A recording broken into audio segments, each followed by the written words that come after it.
મુખ્યમંત્રી ભૂપેન્દ્ર પટેલે ગિફ્ટ સિટીમાં સ્ટાર્ટઅપ માટેના એક નવતર અભિગમ રૂપે ગિફ્ટ ઇન્ટરનેશનલ ફિનટેક ઇન્સ્ટિટ્યૂટ અને GIFT international fintech institute innovation હબનું ઉદ્ઘાટન કર્યું હતું. ગુજરાતમાં સ્પેસિફિક સ્ટાર્ટઅપ ઇકોસિસ્ટમ ઊભી કરવાની નેમ સાથે આ ઇનિશિયેટિવ્સ શરૂ થઈ રહ્યા છે તેમ આ તકે મુખ્યમંત્રીશ્રીએ ઉમેર્યું.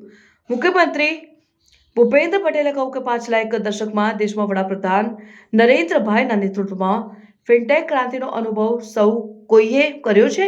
આ ક્રાંતિને પરિણામે દેશમાં ફાઇનાન્શિયલ એક્ટિવિટીઝ મોટાભાગે ડિજિટલાઇઝ્ડ થઈ ગઈ છે. એટલું જ નહીં, affordable data, robust banking services અને યુનિક ઇનોવેશનથી ભારત ફિનટેક સેક્ટરમાં ગ્લોબલ લીડર તરીકે ઉભરી રહ્યું છે એમ પણ ભૂપેન્દ્ર પટેલે ઉમેર્યું.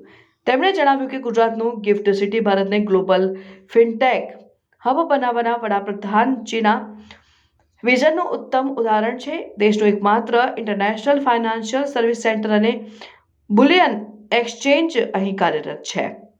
મુખ્યમંત્રી ભૂપેન્દ્ર પટેલે ગિફ્ટ સિટીમાં શરૂ થઈ રહેલું ફિનટેક ઇનોવેશન હબ વડાપ્રધાન નરેન્દ્રભાઈ મોદીના આઈટી એટલે કે ઇન્ડિયા ટુમોરોના વિઝનને સાકાર કરશે તેવો વિશ્વાસ વ્યક્ત કર્યો.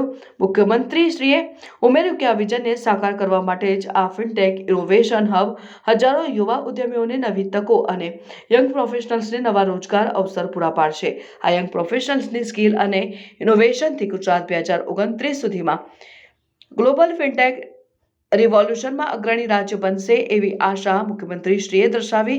ગિફ્ટ સિટીના ચેરમેન ડોક્ટર હસમુખ અઢિયાએ આ પ્રસંગે પોતાના વક્તવ્યમાં કહ્યું કે ફિનટેક સેક્ટરમાં ટૂંકા ગાળાની તાલીમ અને ઉદ્યમીઓને યોગ્ય સહયોગ મળી રહે તે માટે આ પ્રકારના ઇનોવેશન હબની ગુજરાતમાં આવશ્યકતા હતી.